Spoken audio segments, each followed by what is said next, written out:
Olá, eu sou o Guilherme. Hoje eu vim trazer um livro do Voltaire com a temática tolerância. Eu fiz um projeto de leitura, né, sobre essa temática que abordasse o tema intolerância, e aí eu escolhi 3 livros e um dos três foi esse aqui do Voltaire, né? Para quem não sabe, Voltaire é um pensador iluminista francês, né? Que era contra o absolutismo na época, né? Era defensor do direito à liberdade de expressão. Ele era um crítico também, né, dos dogmas religiosos. Voltaire também era um defensor, né, do Estado laico, né? Então ele fazia também críticas a essa questão da união, né, da religião, né, do catolicismo, no caso na época, né, com a política. Então ele era um defensor da separação desses poderes, né. Bom, para a gente poder entender um pouco do livro, a gente tem que entender um pouco do contexto histórico em que foi publicado. Na época, o Voltaire publicou essa obra, que foi em 1763. Naquele momento, a França e a Europa viviam guerras religiosas entre católicos e protestantes. E ele vai começar o livro relatando um caso muito famoso que repercutiu e que até hoje é lembrado na França e mundialmente, que é o caso do Jean Calas. O Jean Calas foi um caso de uma condenação à morte de um inocente, de um protestante inocente, em uma cidade tradicionalmente católica. Então, quem foi João Calas, né? João Calas, ele tinha 68 anos, ele era casado e tinha acho que 2 ou 3 filhos, acho que tinham 3 filhos. E era assim, um comerciante de boa reputação. E acontece que um de seus filhos, na verdade a família toda era de protestantes, eles viviam em Toulouse, uma cidade que era totalmente católica, e eles eram protestantes. Aí já dava para ver mais ou menos a dificuldade que deveria ser a vida dessa família naquela cidade, naquele contexto, naquele momento em que estavam vivendo a Europa. Eles praticamente eram todos protestantes, salvo um filho que era católico, e esse filho acho que não vivia, pelo que eu entendi, não viviam com eles juntos, mas vivia de uma pensão que o pai dava. E aí tinha outro filho, né, o Marco Antônio e o Pedro. O Marco Antônio era um letrado, né, uma pessoa letrada, mas que tinha um espírito meio sombrio, né. Ele estava meio insatisfeito com a vida, não tinha dado certo com os planos, os negócios que ele tinha tentado. Ele tinha tentado se tornar um advogado, mas como ele não era católico, ele deveria, para ser um advogado naquela época, deveria ter um certificado de catolicidade. E aí ele não conseguiu, por ser protestante, né? Ele acabou não conseguindo e acabou frustrando o sonho de ser um advogado. E aí ele decidiu que queria acabar com a sua própria vida, que não tinha mais sentido continuar com isso. E em um determinado momento ele chega a confessar isso ao seu amigo. Esse Lavoisier era um amigo que era um advogado, né? Era de uma família conhecida, Lavoisier. E aí ele vai visitar, ele vai estar de passagem em Toulouse e vai acabar jantando, né, na casa dos Calas, da família Calas.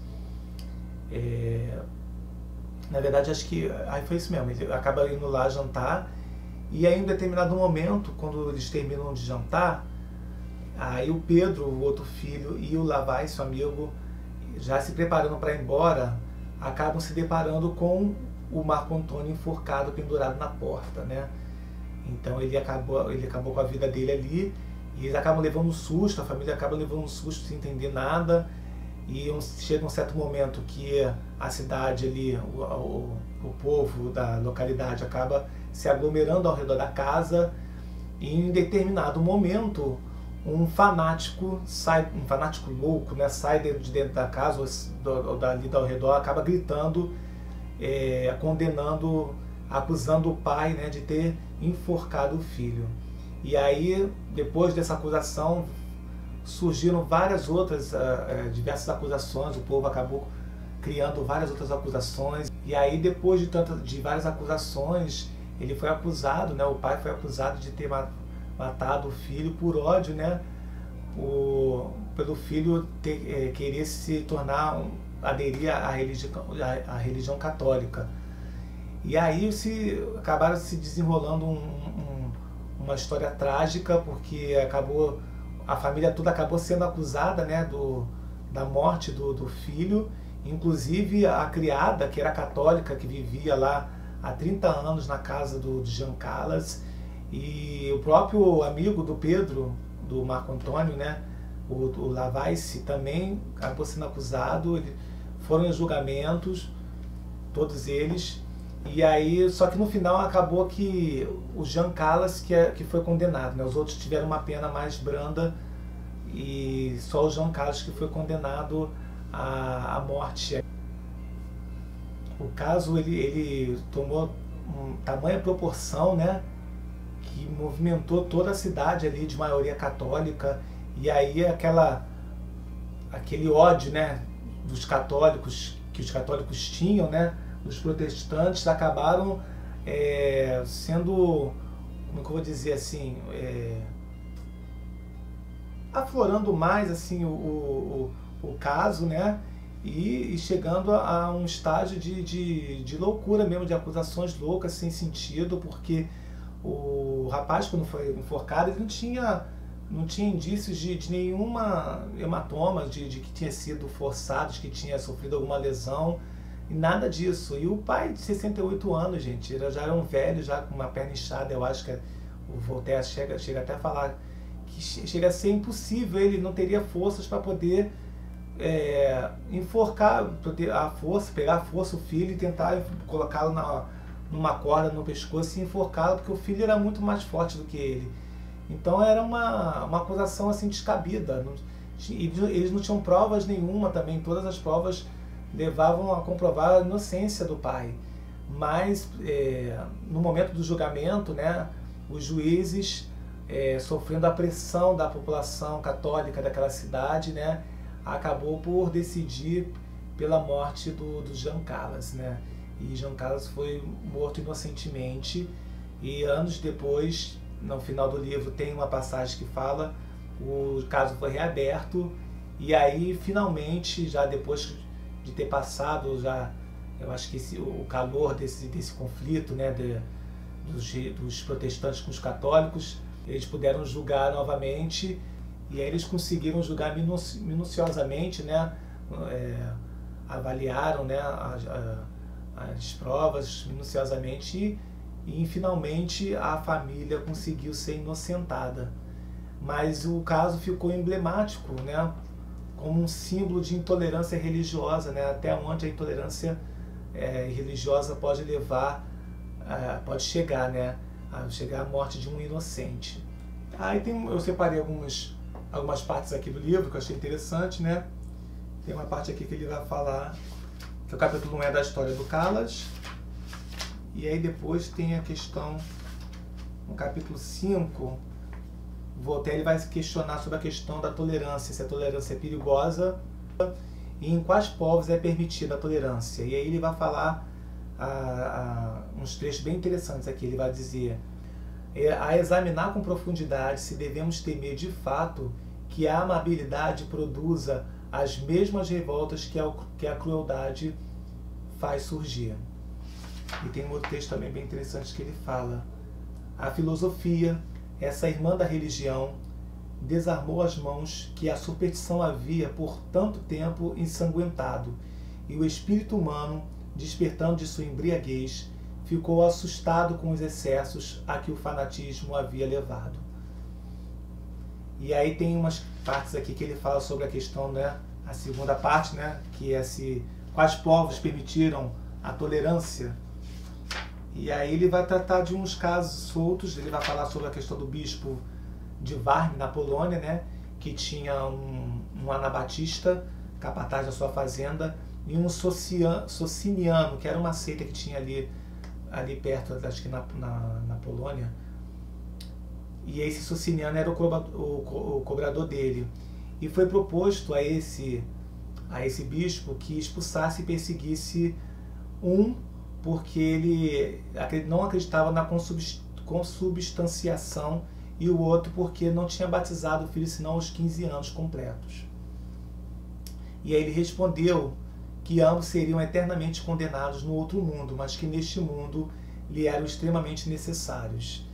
Aí o outro caso também de um povo, né, que aderiu à tolerância, né, é o caso do grande imperador chinês Yung Xing, né, que era um sábio, né, magnânimo, e na China ele acabou expulsando os jesuítas, né, e aí você acaba se perguntando, mas expulsou porque ele era intolerante? Não, ele expulsou porque os jesuítas foram acusados de serem intolerantes.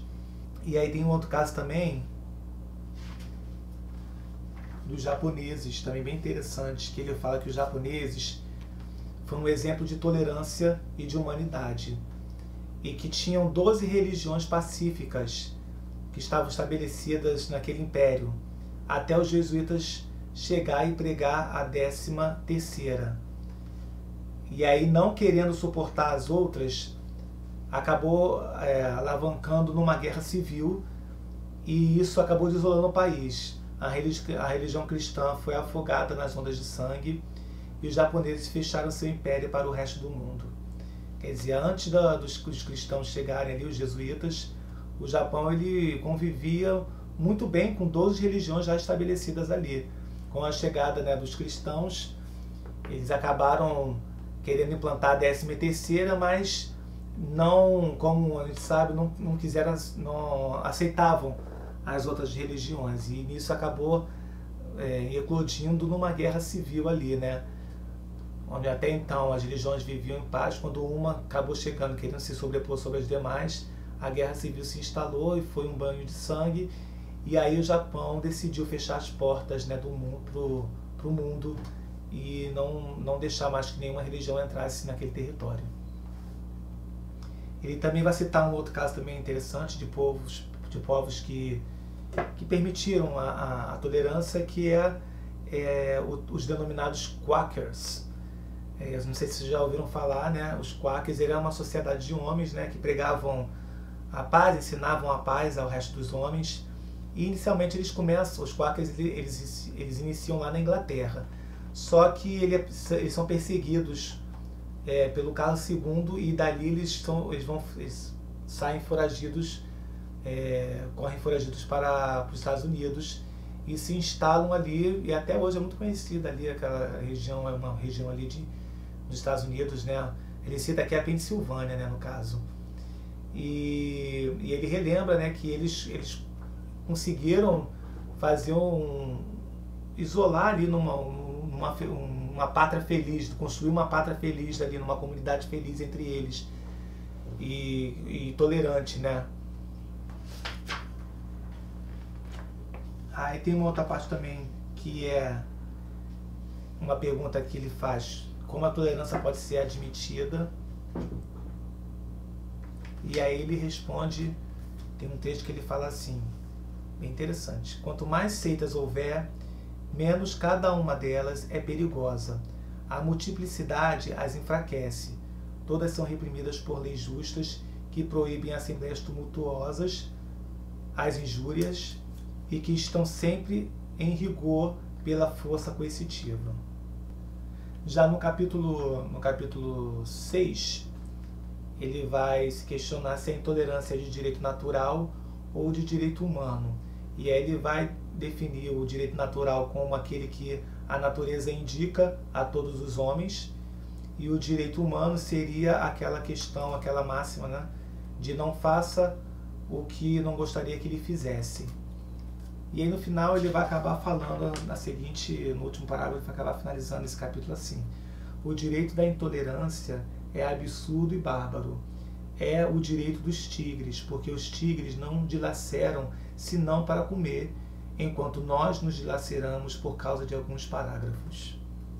Aí no capítulo 7 ele vai focar nos gregos, né? Vai perguntar se a intolerância chegou a ser conhecida entre os gregos. E aí tem um parágrafo interessante que ele fala que os atenienses eles tinham um altar, né? Um altar dedicado a deuses estrangeiros, né? A deuses desconhecidos, e que isso seria uma prova contundente, né? Da indulgência que eles tinham com todas as outras nações e do respeito pelos seus cultos.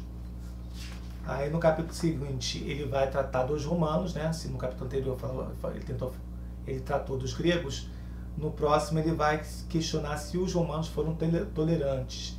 E aí logo no início Voltaire vai dizer que entre os antigos romanos, até a época em que os cristãos começaram a disputar espaço como sacerdotes do império, não se encontraram um único homem perseguido por suas opiniões.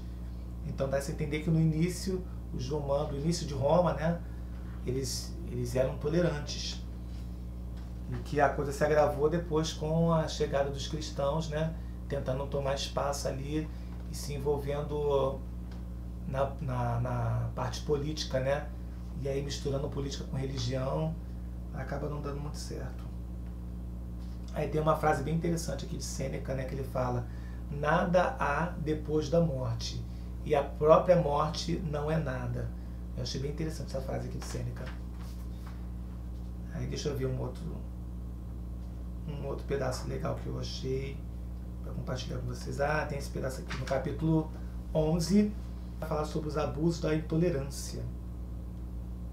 E aí tem uns trechinhos bem interessantes, né? Ele vai falar assim, ó: não depende do homem acreditar ou não acreditar, mas depende dele respeitar os costumes da sua pátria. E aí também ele fala também bem legal um trechinho, ele fala assim: quanto mais a religião cristã for divina, menos compete ao homem comandá-la. Se Deus a fez, Deus a sustentará sem ti. Sabes que a intolerância só produz hipócritas ou rebeldes. Pretendes sustentar por meio de algozes a religião de um Deus que morreu por meio de algozes e que não pregou senão a amabilidade e a paciência? Ele vai fazer esse questionamento também. No capítulo 20, já lá no final, ele vai perguntar se é útil manter o povo na superstição. E aí eu grifei uns trechos bem interessantes. Ele vai falar assim, ó: tal é a fraqueza do gênero humano e tal é a sua perversidade, que é preferível sem dúvida estar subjugado por todas as superstições possíveis, contanto que não sejam assassinas, do que viver sem religião. E aí tem um outro trecho também bem legal sobre essa questão da superstição, né, de manter o povo na superstição. Ele fala também assim: em toda parte onde houver uma sociedade estabelecida, é necessária uma religião. As leis reprimem os crimes conhecidos e a religião aqueles secretos. Aí fala sobre a superstição. A superstição é para a religião o que a astrologia é para a astronomia, a filha muito louca de uma mãe muito sábia. Então tem vários trechos interessantes aqui no livro, né, que o Voltaire escreveu. Então aí fica a dica do livro do Voltaire e até a próxima leitura. Valeu!